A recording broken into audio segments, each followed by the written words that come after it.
Coming up in this episode, I'm joined by my fan-sided colleague and Rip City Project site editor, Reese Kunz, to preview the Warriors' season opener against the Portland Trail Blazers on Wednesday. We discuss both teams' impressive form throughout preseason, the contrasting styles and where each team could gain an advantage in Wednesday's game, speak about individual matchups that we're looking forward to, final score predictions, a couple of hot takes thrown in there as well. If you haven't subscribed to the YouTube channel already, that would be greatly appreciated. You can follow me at POC252, that's POK252 on X/Twitter. You can follow Reese's work over on Rip City Project as well. And other than that, enjoy the episode.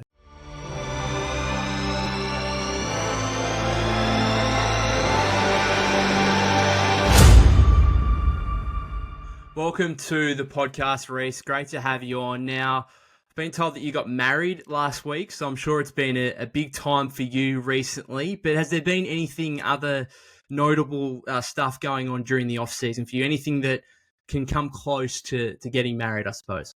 Yeah, thanks for having me, man. The only other notable event was my brother just had a baby girl.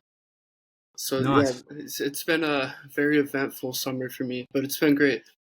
Yeah, and as eventful as it is, I'm sure you're ready and keen to get back into some NBA basketball, which of course is starting here in a few days with the Warriors taking on the Portland Trail Blazers on Wednesday. Before we get into that game specifically, I just wanted to kind of recap Portland's off-season.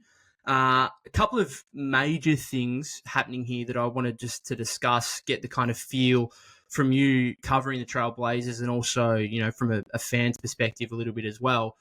First of all, draft day. Huge day for the Trail Blazers, really. First of all, they trade Malcolm Brogdon and a bunch of picks, including the draft rights to Bub Carrington for Deni Avdija. Now, from my perspective, I love Deni. I absolutely love Deni, but it was really interesting to me that Portland were the one that picked him up, because I would have thought the Trailblazers were in a situation where they were actually still in a bit of a rebuilding mode, looking to probably acquire picks rather than send picks out for a player.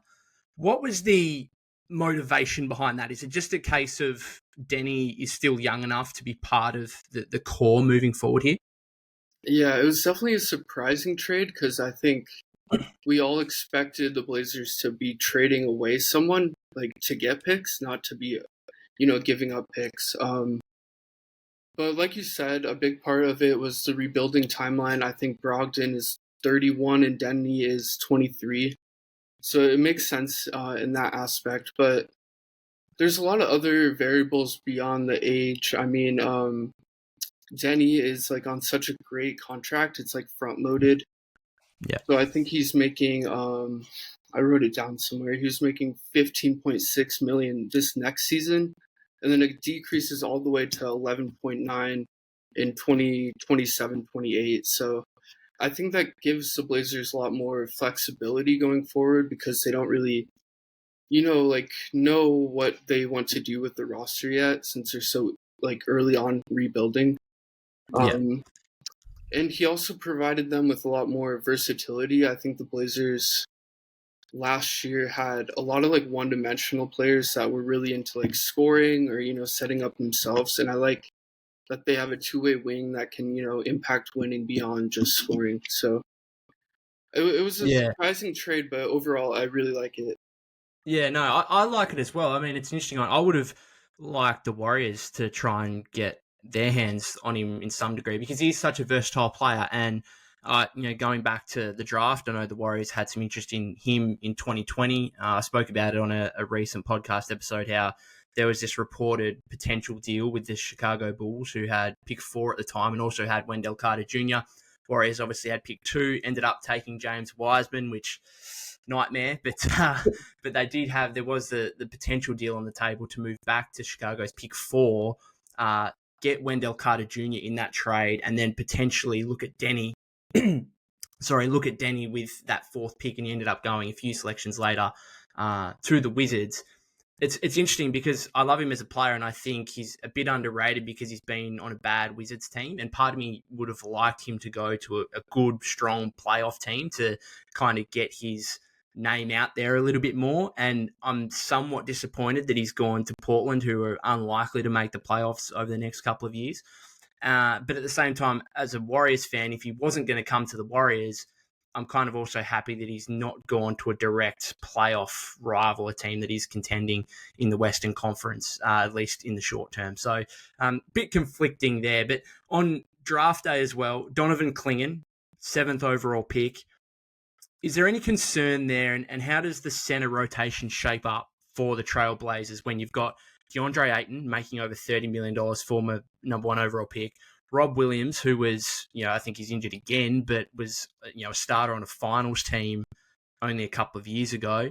And my man, Australian, Duop Reith as well, who I really like. He had a really good rookie year. He's a player the Warriors desperately need to stretch big. I would be interested in the Warriors trying to get Duop Reith because I'm assuming with that Trailblazers center rotation, you could probably get him fairly easily. He shot 36.6%, I think, from three-point range last season. So is there a bit of a concern there in terms of the Trailblazers drafting Donovan Clingan, or is it just the fact he was the best player available? And you see, I think he had a big game last time out in the final preseason outing.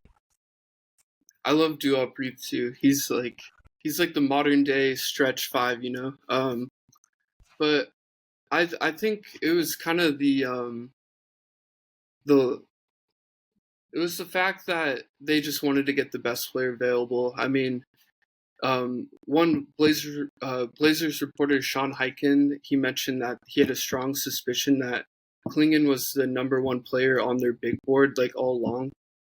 And so I think that they were considering trading up, but I'm glad they didn't because a lot of the teams picking before him or before the Blazers had centers already.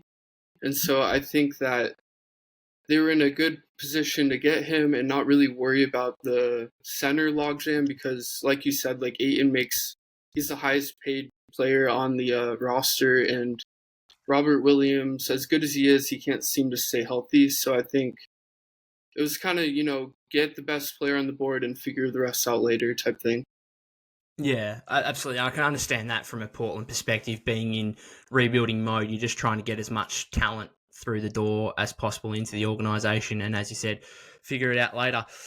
Anything else noteworthy about Portland's offseason? I was looking at kind of their free agency stuff and very little going on. And then, of course, like all these players who could be on the trade block, which we might talk a bit more about later. But like, was there anything else notable from your perspective?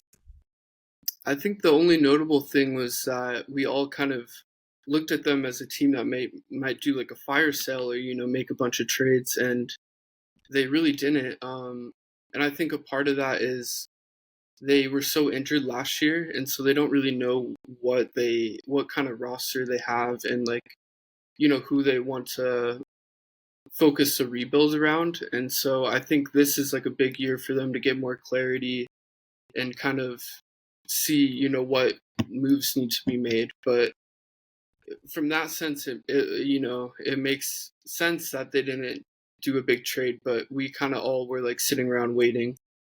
Yeah, and I'm sure that's probably going to remain the case throughout the season and leading up to the February deadline with a lot of players here that could be on the market for contending teams. It's an interesting roster because I still think there's quite a lot of good players and veteran players as well. In terms of the preseason, I just want to rattle off some numbers here because the Trailblazers have been pretty impressive in preseason. So they beat the Jazz by 38.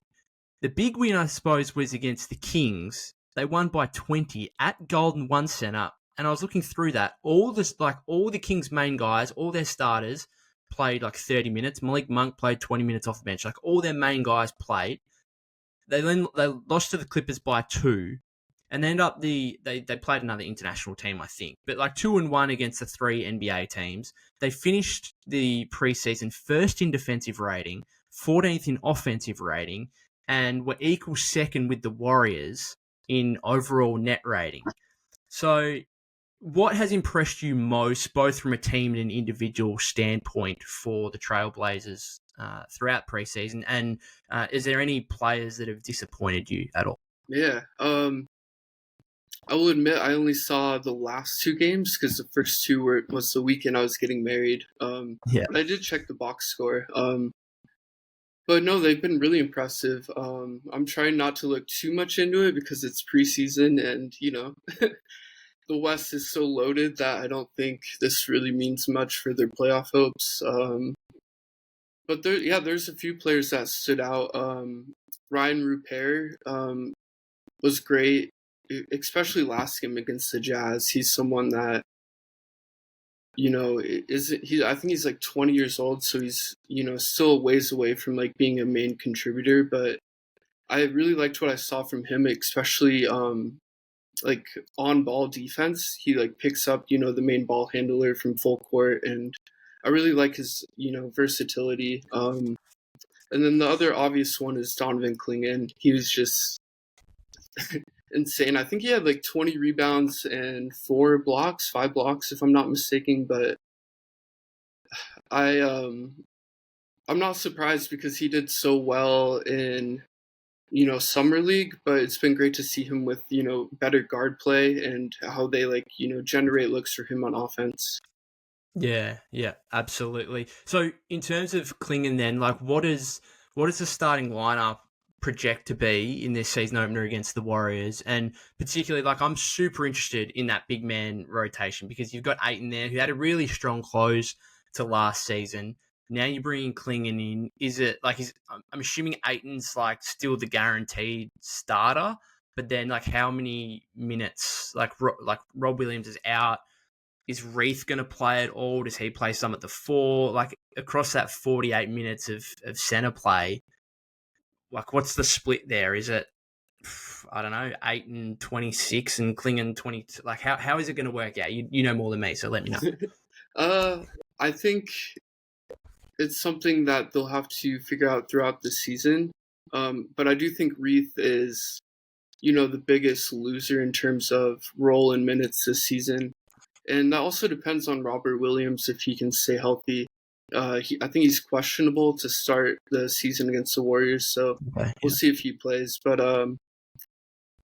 no, I think it's Ayton's job. I think he's locked in as the starting center. And Clingan, as great as he is, his conditioning I don't think is like up to par with like a starting center. I think he only played close to what you referred to, like 22 or something minutes at UConn at his sophomore year. So I think Ayton will be the starter, and then they'll try to ramp up Clingan's minutes as his conditioning gets better. But also, I also wanted to mention like they've brought up like a Twin Towers lineup, but I'm kind of skeptical of that because I think Reese is the only like legitimate 3-point shooter, and I just worry about like the floor spacing with that. So I just wanted to mention that. Yes, are you talking about having both Ayton and Clingan on the floor together? Yeah. That I was actually going to ask you about that because that does. I mean, we're talking about a team that's in rebuilding mode. They're probably not going to make the playoffs. You might as well experiment with something like that. And if it means that like Ayton can try and extend out to 3-point range and take 2 or 3 threes a game, then I think that's worth experimenting with and seeing if you can try that out for 5-10 minutes a game. I think it's fascinating. Again, the lack of spacing, as you say, could be a concern. But like the Warriors are probably going to start Draymond Green, Trace Jackson Davis in the front court, and that's not a twin tower lineup by any means. It's a 6'6" guy and a 6'9" guy. But they're two guys that don't really space the floor. I mean, Draymond shot 40% from 3 last year, but defenses aren't really guarding him. So, yeah, I mean, if I was Portland, if I was Chauncey Billups, I'd probably be experimenting with that a little bit. Let's get into Wednesday's game a little bit more than thoroughly looking forward to it. When you look at these two rosters, their play throughout preseason and whatnot, is there an element to you, an aspect to you where Portland can get a big advantage here in trying to cause an upset in winning this game? I think it's what you alluded to, like the size of Portland compared to the Warriors. Draymond Green 6'6", Jackson Davis 6'8", Looney 6'9", and then they have the rookie Quentin Post. But I don't. You probably know more than me. Yeah. I was going to say. Yeah. But I think the Warriors are obviously much more talented on paper, but if there's one thing the Blazers have in their favor, it's like, rim protection and rebounding and, scoring in the paint. So that's an area they'll have to exploit if they want to like pull off the upset. Yeah, it's gonna be an interesting kind of contrast because you've got the size of Portland, but then you've got the rim protection that Ayton and Clingan can provide, but then the Warriors are going kind of all out with 3-point shooting, and the Warriors are probably going to just try and run Portland off the floor with their kind of run and gun style. So it could be a bit of a contrast, and I'm really interested to see, particularly when I was looking through the stats and I was like, whoa, Portland were first in defensive rating throughout the preseason. And I'm just really interested to see how that translates over because I didn't watch much of Portland in the preseason, I'll be honest. I might go back and watch some stuff but ahead of Wednesday's game. But otherwise, I'm very interested to see if that defensive stuff can translate to the regular season. On the converse or in contrast, is there any specific aspect element that you think the Trailblazers are really, really vulnerable playing specifically against the Warriors? The main difference that could decide the game, I feel like, is the 3-point shooting.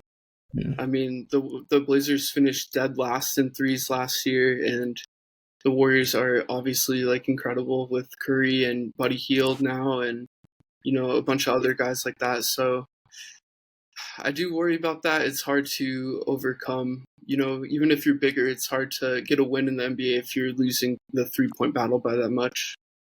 Yeah, you and I are both on the same page there, and I've even got some numbers from the preseason here. The Warriors 38.2% from 3-point range on 42.3 attempts, which I think was first in percentage and 8th in attempts, and that was with Steph doing sweet bugger all, to be honest. I think he shot 28% from 3-point range and only played in like 73. He only played 73 minutes total across the 6 preseason games. And then, in contrast, the Trailblazers 30.6% from 3-point range on 33.5 3-point attempts. So nearly 10 attempts less and much worse percentage as well. So that I think will be the difference in the game if the Warriors do win. Because I'm looking, and I'm even looking at the options across the Portland roster, and I'm like, who are the knockdown shooters aside from Anthony Simons? Like, he's there, but who else? Like Jeremy Grant, Avdia, like these guys can shoot from the outside, but it's not their go-to necessarily. Like Scoot Henderson, we know the knock on him is his jump shot from the perimeter. Like, is there anyone else on the roster that Billups could even throw out there as like, okay, we need to try and even up this 3-point battle a little bit to have a chance? That's something that I was hoping they would address this offseason, and they really never got anyone. Their best shooter from a 3-point percentage standpoint last year was Brogdon, and they just traded him. So, yeah. I mean, Avdia had a great year shooting, but I don't know. It was such a big jump that I don't know how reliable it will be.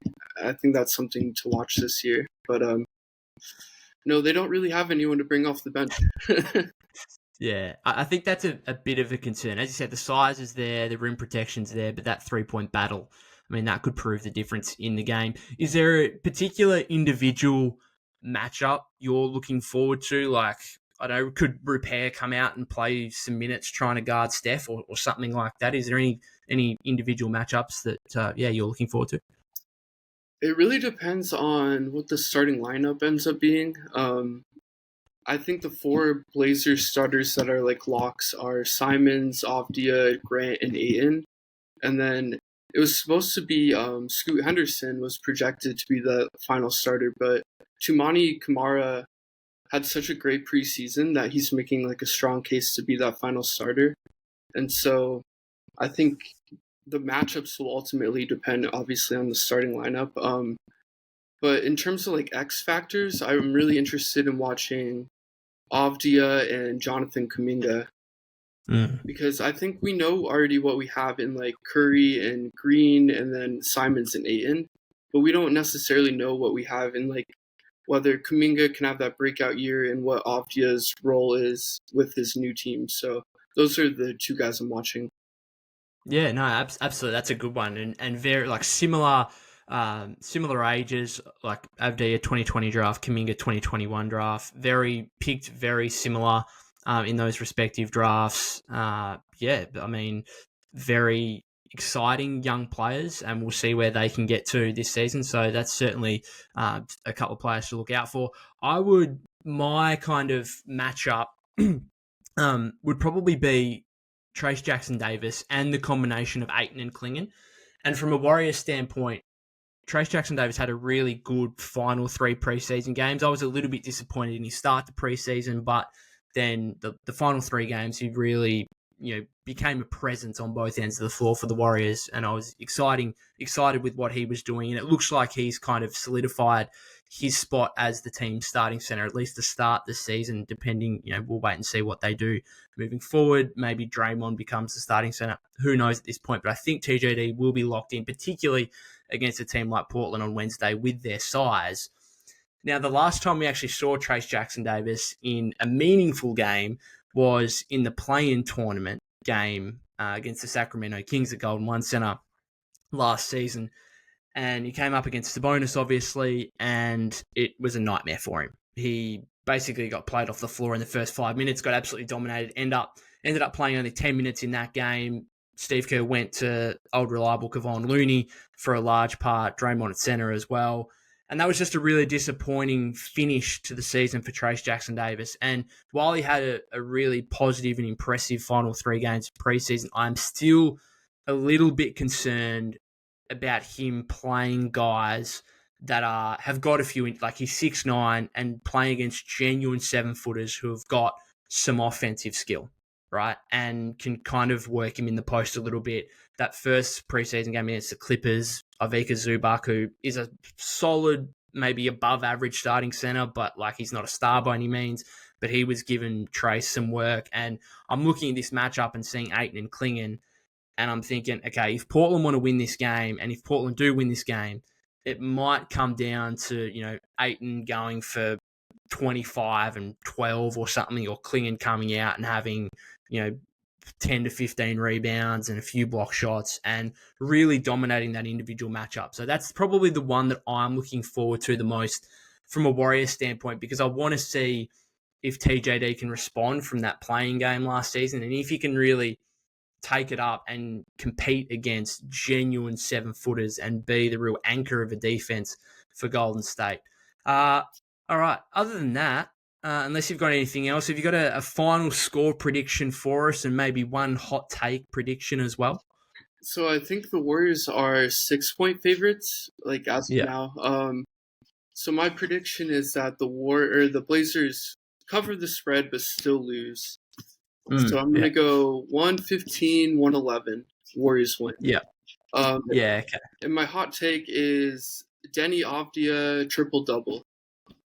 Yeah, I don't mind it. I don't mind it. Was he close at all in any of the preseason games? I would have to go back and look, but I just think, Grant isn't a great rebounder, and so I think he'll get a lot of rebounds, and the Blazers don't really have, like, if Simons is the main point guard, he's not much of a playmaker. Like, he's more of a combo guard, and so I think they'll rely on Deni for a lot of, like, playmaking and assists.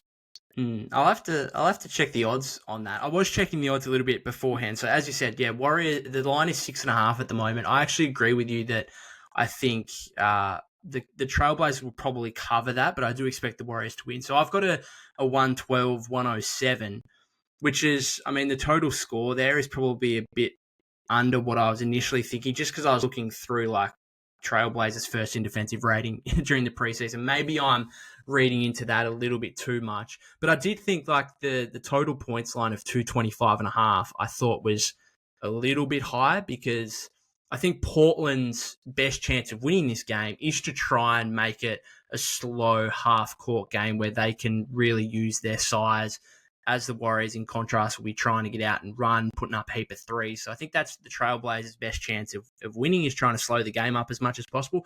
And the Warriors are still trying to be like an elite defensive team this season. They've spoken about publicly their aspiration to be top 5, 7 in defense. So I could see this being a bit of a defensive-minded game.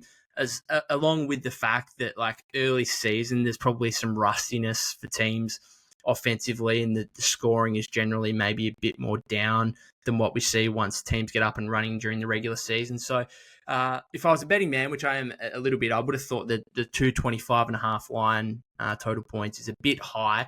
My hot take, it's probably not as hot take-ish as your Denny Avdia triple-double one, but it was still, I think it's paying about 5-1. And that's Andrew Wiggins' 3+ made threes. Now, all preseason training camp, even with Andrew Wiggins not playing until the final 2 preseason games, Steve Kerr has been all on about wanting Andrew Wiggins to be the Warriors' second leading scorer, for him to be shooting 6 or 7 threes a game. We saw in the final preseason game on Friday against the Lakers, he got up 6 3-point attempts, made 2, played only 21, 22 minutes. So I could easily see him getting up 6, 7 threes, particularly if Golden State go with his starting lineup of Curry, Wiggins, Kuminga, Green, Jackson Davis. Real lack of 3-point shooting there in the front court. So they're probably going to have to rely heavily on Wiggins with the 3-point shooting volume. So again, I'd imagine he'll probably get up 6, 7, maybe even more threes than that. And if that'll give him a chance, to maybe hit 3, potentially at least hit a couple. And then if you can get that third one, I think that's reasonable value and a bit of a hot take from me. All right, before we finish up, just back onto the trade discussion quickly for a little bit, because I think Portland, I think they should be probably the most active team in trade speculation during the regular season leading up to the February deadline. So how many of the following players do you think will get moved by the deadline? So you got Ayton, Grant, Simons, Rob Williams, and then Thibault as well, who I think, why is he on the team necessarily? I think a playoff team could do with him. I'm not sure what you'd be getting for him necessarily.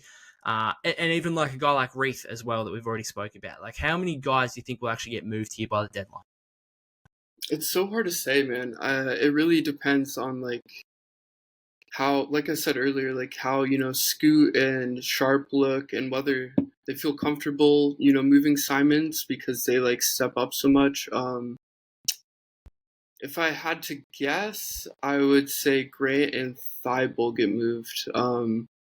I think there's no reason for Grant to be on the team, quite frankly. Like, he's a great player, but he's also the oldest player on the team, and is just getting paid so much. And I think they should get whatever they can for him, because his trade value is only going to get worse as he gets older. And it'll also help them lose games, which is always a plus. And then, yeah, like you said, Thibault, I think, like with Toumani Camara stepping up so much, he's kind of taken over that role as like the two-way wing.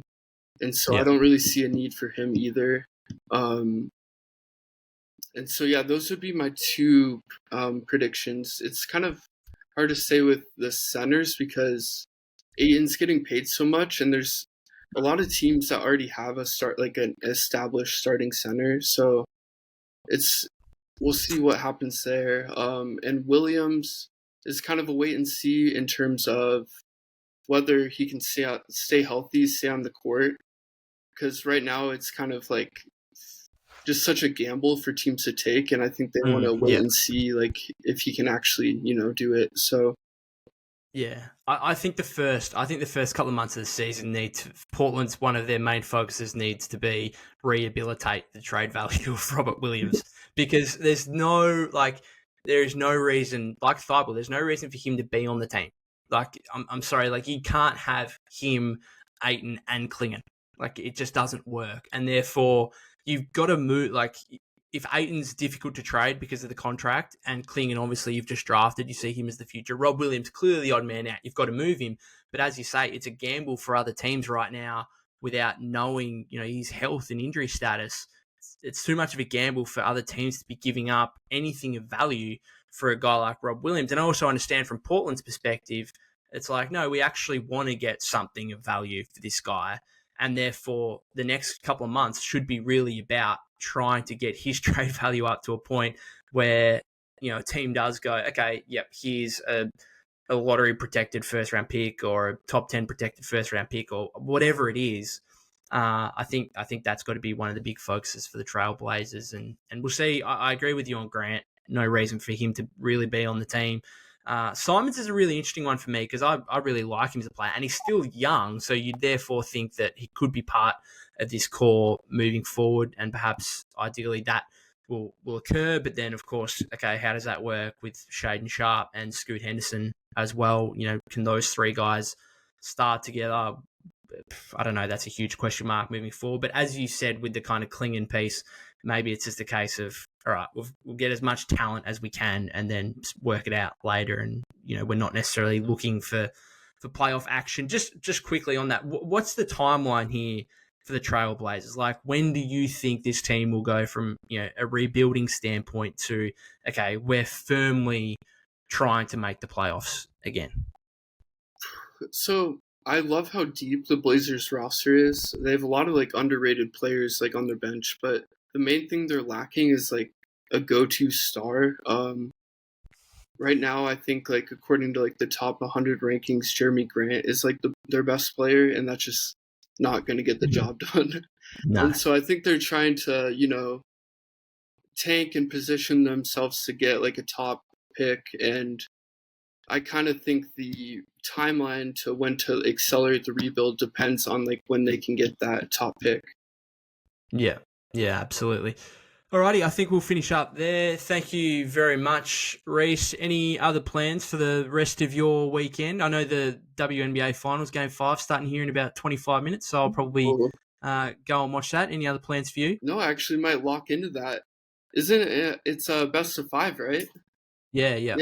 Best of 5, so we're down to Game 5. Any are you, what is it, the Liberty and the Lynx? Have you got a dog in the fight at all? Do you have a preference on who wins?